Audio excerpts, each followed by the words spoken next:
नमस्कार. मी पुष्पा गुरुराज पुराणिक. जगद्गुरु श्री मध्वाचार्यांच्या जीवनचरित्रावर आधारित डॉक्टर व्यासनकरे प्रभंजनाचार्य लिखित श्री पूर्ण प्रज्ञदर्शन या मूळ कन्नड भाषेतील ग्रंथाच्या मी केलेल्या मराठी अनुवादाच्या अभिवाचनाचा तिसरा भाग आपणासमोर सादर करीत आहे. प्रथम गुरुवंदना. श्री गुरुभ्यो नमः. श्री हरये नमः. व्यासाय भवनाशाय श्रीशाय गुणराशये हृद्याय शुद्धविद्याय मध्वाय च नमो नमः. अभ्रमं भंगरहितं अजडं विमलं सदा आनंदतीर्थमतुलं भजे तापत्रयापहम्. आजचा पहिला मुद्दा आहे रांगत्या बाळाचे बोबडे बोल. दिवस पुढे सरकत होते. हळूहळू वासुदेव रांगू लागले. सावकाशपणे आपला आपण उभाही राहू लागला. पाऊलावर पाऊल टाकीत चालायलाही लागला. सकल जगताला चेतना प्रदान करणाऱ्या मुख्य प्राणाच्या अवताराची ही तर लीला होती. ते एक नाट्य होते लोकविडंबनासाठी. याच दरम्यान मुलाने बोबडे बोलही सुरू केले. सकल लोकास वाणी प्रदान करणाऱ्या भारती देवीचा पती तो मारुती राय स्वतः होता. त्याच्या पुढे वाग्देवीचे बोलही बोबडे बोल ठरावेत.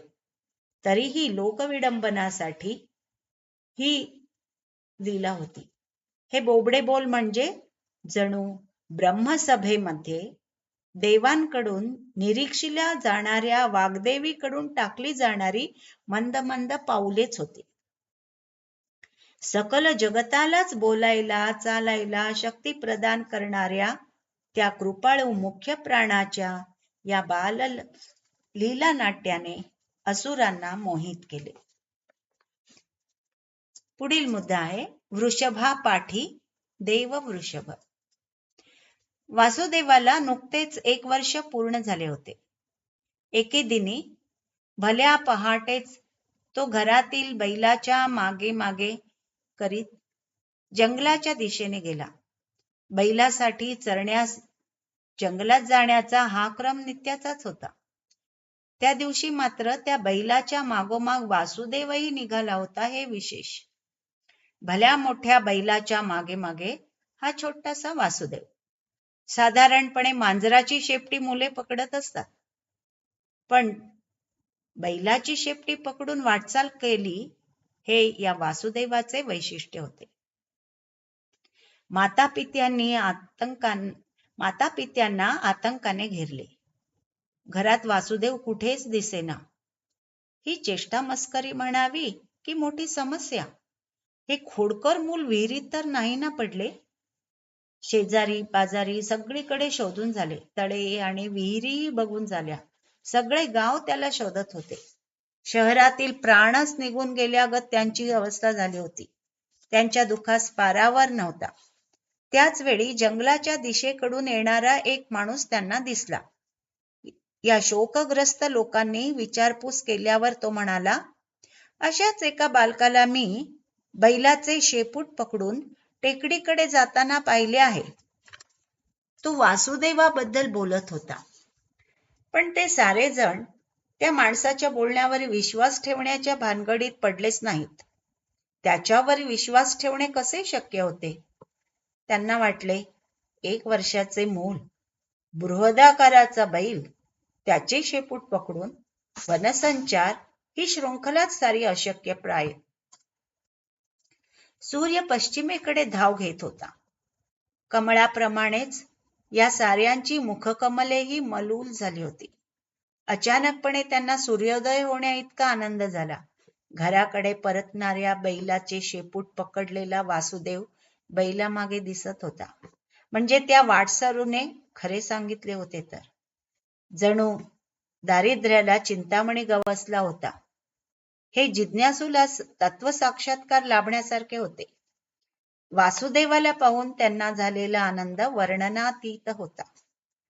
वासुदेवाची ही लीला अध्यात्ममय होते. वासुदेव ज्ञानाचा संकेत, बुद्धिमतां वरिष्ठम. वृषभ हा धर्माचा संकेत. त्या वृषभाचे शेपूट हे धर्म सूक्ष्माचे संकेत. वृषभाचे शेपूट पकडणे म्हणजे धर्म संरक्षकाचे संकेत. म्हणजे धर्मराजाचे संरक्षण करणाऱ्या भीमसेनाचाच अवतार असल्याचे येथे वासुदेवाने निदर्शनास आणून दिले. धर्माच्या रक्षणार्थ बाहुबल, ज्ञानबलांनी परिपूर्ण असणारा वायुदेव हाच समर्थ असल्याचे इतिहास पुराणादीत वर्णनले आहे. याप्रमाणे वासुदेवाची एक एक लीला म्हणजे पुढे त्याच्याकडून आविष्कृत होणाऱ्या तत्वज्ञानाचे स्वरूप होते. पुढील मुद्दा आहे चिंचोक्यामुळे झाले ऋणमोचन. एके दिवशी नुकताच खेळून आलेला वासुदेव आईच्या सांगण्यानुसार बाबांना जेवण्यासाठी बोलावयास गेला. बाबा हळू आवाजात पुटपुटले, बाळा, आपण ज्याच्याकडून बैल विकत घेतला आहे त्याने येऊन आपल्या घरासमोर धरणे धरले आहे. त्याची काही शिल्लक देणे अजून बाकी आहे. ते घेतल्याशिवाय तो येथून जायला तयार नाही. थकबाकी देण्यासाठी सध्या माझ्याकडे काहीही शिल्लक नाही, म्हणून मी आता येऊ शकत नाही. तू तुझे जेवण उरकून घे. मध्यगेहांकडे आर्थिक टंचाई होती, सद्गुणांची नव्हे. त्याला देण्यासाठी त्यांच्याकडे पैसे नसले तरी त्याला तेथेच सोडून स्वतः जाऊन जेवण करण्याचे त्यांचे मन तयार नव्हते. म्हणून त्यांनी त्याप्रमाणे मुलाला सांगितले होते. ऋण चुकते केल्याशिवाय जेवण घेणेही शास्त्रसंमत नव्हते. म्हणूनच देव ऋण, ऋषी ऋण, पितृ ऋण, भूत ऋण आणि मनुष्य ऋण या प्रकारे पंचऋण फेडण्यासाठी देवयज्ञ, ऋषीयज्ञ, पितृयज्ञ, भूतयज्ञ आणि मनुष्ययज्ञ अशी पंचमहायज्ञे शास्त्रविहित आहेत. या यज्ञांशिवाय भोजन घेणे म्हणजे कृमिभोजनादी नरकास कारणीभूत असणारे महापाप असल्याची जाणीवही त्यांनी करून दिली. मध्यगेहांना ऋण फेडण्याचे सामर्थ्य नसले तरी ऋण फेडल्याशिवाय भोजन घेणे शक्य नसल्याचे तत्व त्यांना ज्ञात होते. बाबांच्या या भूमिकेने वासुदेवाला संतुष्ट केले होते. त्याने लगेच त्या धनिकास घराजवळील चिंचेच्या झाडाजवळ नेले आणि त्या झाडाच्या बुडाशी पडलेले चिंचोके आपल्या उंजळीने भरून त्या धनिकाच्या उंजळीत घातले. काय आश्चर्य! धनिकाला ते चिंचोके न वाटता नाण्यांसारखेच दिसले. ती नाणी घेऊन अत्यंत आनंदाने तो आपल्या घरी परतला. मध्यगेहांना मुलाच्या या लीलेचे आश्चर्य वाटले. त्या दिवसाकरता ती समस्या सुटली होती. आता लवकरात लवकर त्या धनिकाचे पैसे चुकते केले पाहिजेत असा मध्यगेहांनी ध्यास घेतला. परिश्रमपूर्वक आवश्यक ती रक्कम जमा करून त्या धनिकाकडे ती रक्कम ते घेऊन गेले असता ते घडलेल्या प्रसंगाने ते बुचकळ्यात पडले. धनिक त्यांना म्हणाला, अहो पूज्य पंडित, त्या दिवशीच नाही का आपल्या मुलाने थकबाकी चुकती केली? भट्टांना हा आश्चर्याचा धक्काच होता. त्यांनी स्वतः पाहिले होते, मुलाने तर केवळ चिंचोके दिले होते, नाणी नव्हती. मग ह्याने का म्हणून त्या चिंचोक्यांना धन मानले? हे कोडे त्यांना अस्वस्थ करीत राहिले. भट्टांच्या बाबतीत बोलायचे तर त्यांचा ऋणपरिहार झाला होता.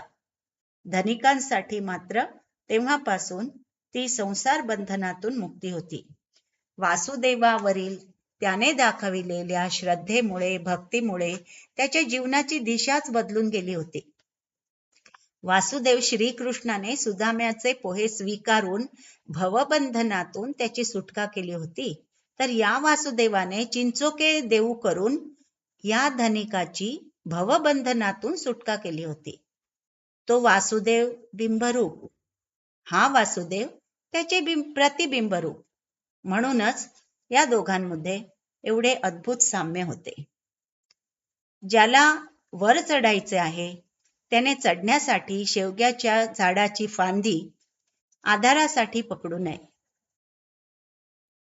कारण ते झाड पोकळ असते, असुरक्षित असते.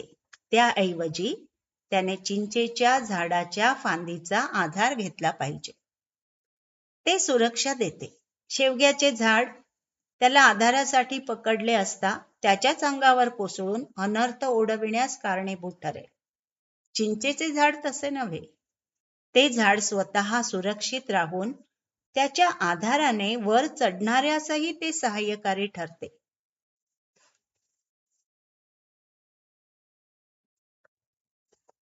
फोल आणि पोकळ मतांचा त्याग करून सक्षम मतांच्या आधारे स्वतःचा उद्धार करून घ्यावा, हाच येथील संदेश आहे. पुढील मुद्दा आहे लग्न घरातून देव मंदिराकडे. नेडियूरू गावात मध्यगेह भट्टांच्या घरी विवाहोत्सवाचा सोहळा होता. त्या सोहळ्यात सामील होण्यासाठी वासुदेवा समवेत भट्ट दंपतीचेही आगमन झाले होते. तो विवाह मंडप आप्तेष्ट, मित्र, नातेवाईक आदींनी फुलून गेला होता. वासुदेवाने हे हेरले की त्या विवाहाच्या आनंदोत्सवामध्ये आईचे त्याच्याकडे लक्षच नव्हते. ही संधी साधून तो तेथून हळूच बाहेर सटकला. ज्ञानाची हीच प्रवृत्ती आहे. विवाहादी कारणांनी जर अध्ययन सोडले तर केलेले अध्ययनही विस्मरणात गेलेच म्हणून समजावे. वासुदेव ज्ञानाभिमानी देवता नव्हे का? लवकरच पती पत्नींच्या ध्यानात येऊन चुकले की वासुदेव त्या लग्न घरातून बेपत्ता आहे.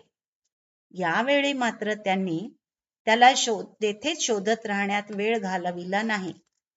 1 वर्षाचा असतानाच ते बालक जंगलात फिरून आले होते. तो आता 3 वर्षाचा झाला होता. जवळपास कुठेतरी तो असणे असंभवच होते. म्हणून मध्यगेह भट त्वरेने त्याच्या शोधार्थ बाहेर पडले. वाटेत भेटणाऱ्या लोकांना चिंतित होऊन छोट्या मुलाला कोणी पाहिले आहे का हो, असे विचारतच ते पुढे निघाले होते.